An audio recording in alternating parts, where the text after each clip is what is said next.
Welcome to another video from Dr. Lock. Okay, on the bench at the moment we have this Patio bolt, and this is the I think they call it L4 type Whitco, and these ones here use a standard LW4 key, so you can actually use a standard sort of house key, and they actually use disc instead of pin. So that means that you can key your whole house alike, and then you can match your patio bolts and your window locks as well. Now, to use it with a 5-pin key, you've actually got to knock this little triangle off here, and you have to use a packing plate. That allows the key to go all the way through. If I try and put a key through now, you'll see what will happen. If I push that through, I'm just hitting that little triangle there. So you can use it with a 5-pin key, not a 6-pin key.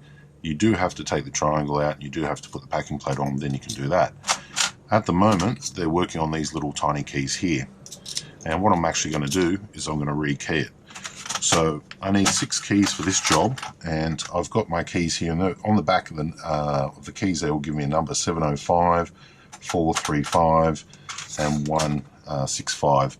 So what I want to do is I want to recycle and give these keys out so I don't have to cut more keys. And they're also a short key as well, so I don't really want to cut them on the key machine, because you got to take out all that front part of the key as well and ramp it. So what I'm better off doing is working out what my deepest cuts are and then transferring it all onto one key and then duplicating those keys over, meaning that, you know, it doesn't cost me any keys. Okay, so let's get through into rekeying it first of all. So there's a little retainer, and I'll just use a pick. Oh, look at my pick, I've got a round pick, not really the right one. So I'm just pushing the retainer, pushing the center plug, and wiggle, wiggle, wiggle, wiggle, and it will come out. I'll show you the pinning kit for this as well. The pinning kit's kind of expensive. Here it is here, Assa Abloy. Assa Abloy, they call it CYL4 keying kit. Comes with a nice little key gauge here as well. And basically you just put your key in and slide it to where it is. And that's a 2. And as you see on the back, the last one's a 2. So let's go to the middle one now, and that's a 0, and as you see it's a 0, and we'll go to this one, which is a 1, and you see it's labeled 1 there as well. So first thing I have to do is work out what my lowest cuts are.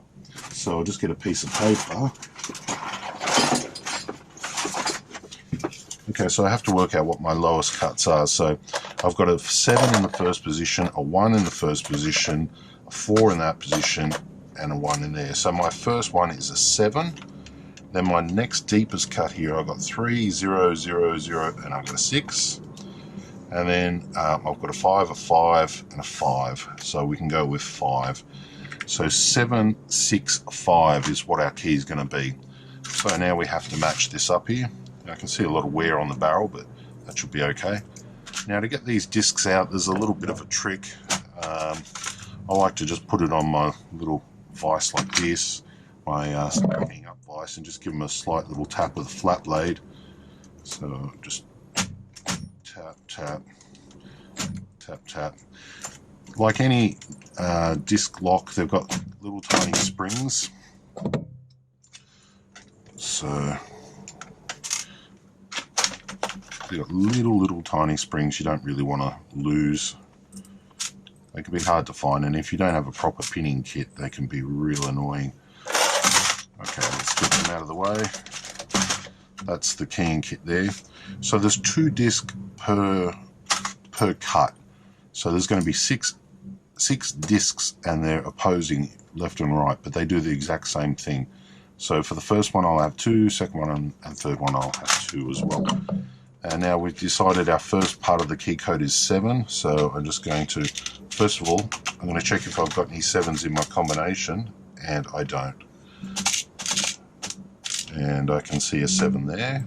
And it's always good to try and put them back in order, or recycle what you have with these type of keying kits, because then they will last quite a long time.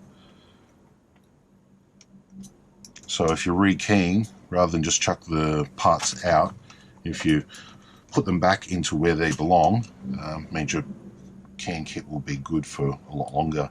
Also, they're expensive too. Also, one other thing I didn't mention is these discs actually have the number printed on them. If you can see that, there's a little 0 on that one there. So they're easy identifiable, which is kind of cool. Okay, need a couple of 6s now.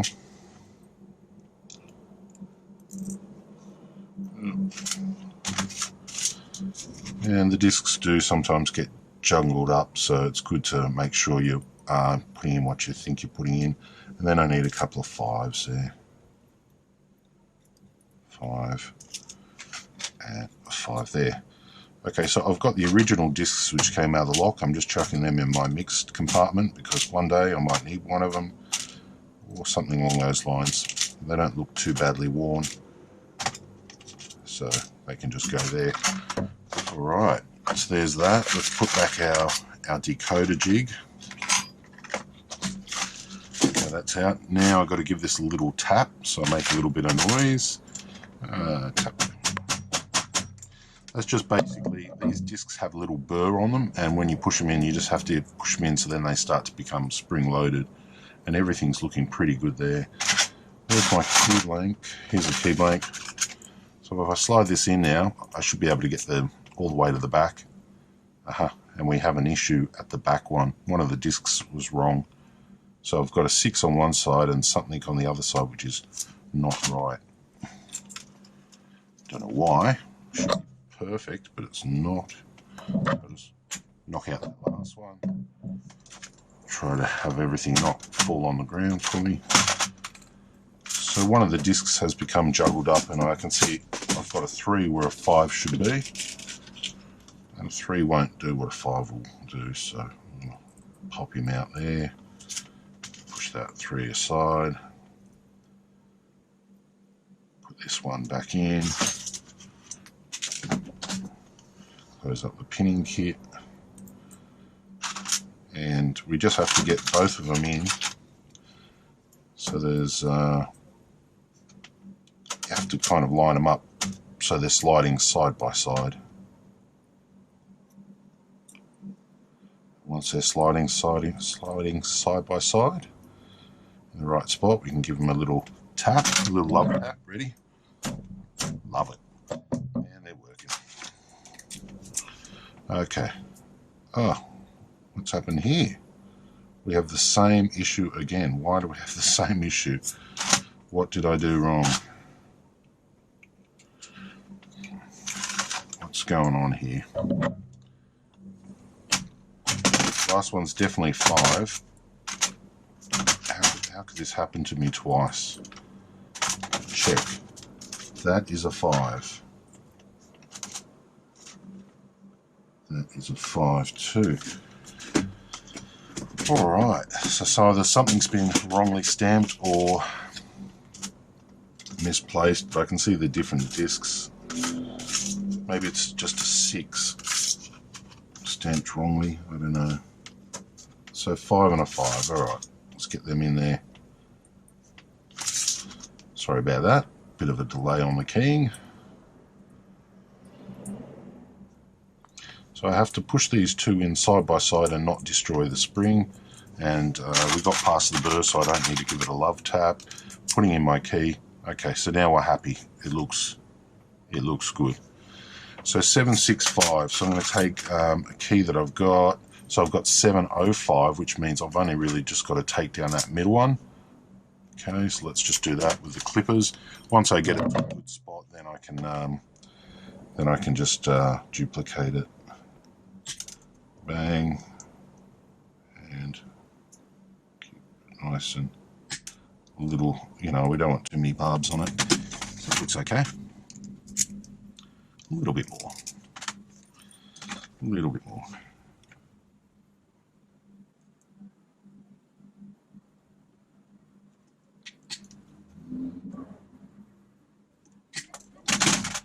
Okay. Okay, I'm just going to hand file those ramps because I want them to be nice and smooth. Just 1 second.